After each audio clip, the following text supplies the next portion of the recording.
The first step is to figure out what your pet's going to look like in the base, and then in the very end, once you have all the parts. One thing to remember is to always be safe when cutting. Always cut on a flat surface and with a cutting board underneath. Always measure before cutting. You can even sketch out where you're going to cut and make sure it's even on both sides.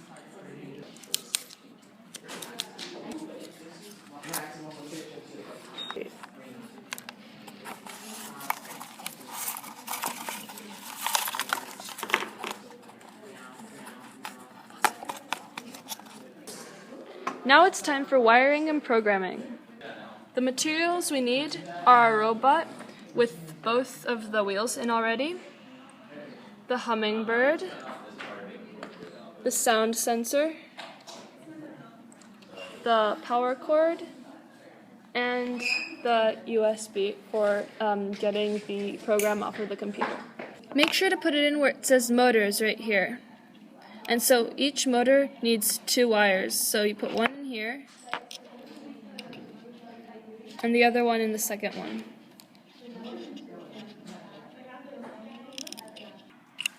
Make sure to put the sensor things in the right spot. So the black one goes in the negative.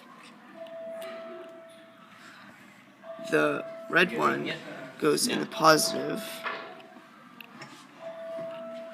And then the yellow one goes in the special slot for sensor. Also, make sure you know the difference between the USB and power cords. This is the USB cord, and it goes in the rectangular slot on the board. This is the power cord, and it goes into the circular slot on the board. However, you also have to have the USB cord hooked up to a computer in order for it to work.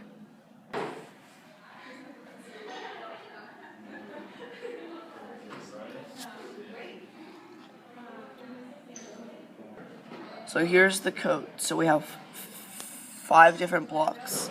We have one for the thing to go backwards, one for it to go forwards, one for it to turn left, and one for it to turn right.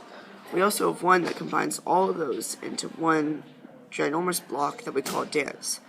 And here is how we then set the sound, and the sound level, if it's larger than 50, the thing will then activate this block. And then once that's done, it will wait a second and see if it's over 50 again.